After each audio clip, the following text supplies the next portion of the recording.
রাধে রাধে বন্ধুরা, আজকের রেসিপি হলো শাহি পনির।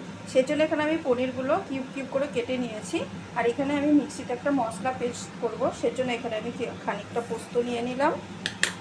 আর এখানে আমি কাজু বাদাম নিয়ে নিলাম, এটা আমি পেস্ট করে নেব। দেখো বন্ধুরা, এখানে পোস্ত আর কাজুটা আমি ভালো করে পেস্ট করে নিয়েছি। এবারে এখানে আমি কিছুটা আদা আর কাঁচা লঙ্কা এর মধ্যে দিয়ে দেবো। বন্ধুরা, এখানে আমার তেল গরম হয়ে গেছে। এবারে আমি পনিরগুলো এক এক করে ভেজে নেব।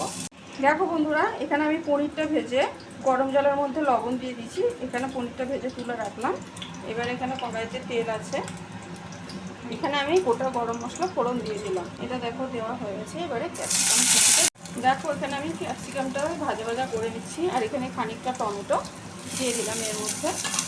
এটা একসাথে ভাজা ভাজা করে এখানে দেখো আমি কাজু, পোস্ত, আদা, কাঁচা লঙ্কা বেটে নিয়েছি, সেটা এবারে তেলে দিয়ে দেবো। এখানে আমি অল্প জল দিয়ে দেবো, কারণ কাজু বাদাম আছে, তলায় লেগে যাবে, সেই কারণে অল্প জল দিয়ে দিলাম।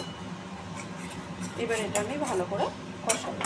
এখানে আমি পরিমাণ মতো লবণ দিয়ে দিলাম, যাতে সবজিগুলো সিদ্ধ হয়ে যায়। এবার আমি চাপা দিয়ে এটা দেখো, এখানে আমার মশলাটা পুরো ভালোভাবে ফুটছে। এখানে আমি দুটো কাঁচা লঙ্কা দিয়ে দিলাম। এবারে এখানে আমি অল্প একটু ঘি দিয়ে দেবো। দেখতে পাচ্ছ বন্ধুরা, এখানে পুরো তেল ছেড়ে দিয়েছে মশলাটা থেকে। এইবারে আমি এখানে পনির দিয়ে দেবো। আর এখানে মিক্সি ধোয়া যে জলটা, সেটা আমি দিয়ে দেবো এখানে। এইবারে জল থেকে আমি উঠিয়ে নেব পনিরগুলো, এর মধ্যে দিয়ে দেবো। দেখো তোমরা, এখানে আমি সমস্ত পনিরটা দিয়ে দিয়েছি। দেখো বন্ধুরা, এটা ফুটছে। এবার এখানে আমি এই যে সামান্য চিনি দিয়ে দেবো। দেখো বন্ধুরা, এখানে আমার পনির রেডি। এবারে আমি সামান্য গরম মশলা গুঁড়ো দিয়ে দিলাম। দেখো বন্ধুরা, এখানে আমার শাহি পনির একদম রেডি।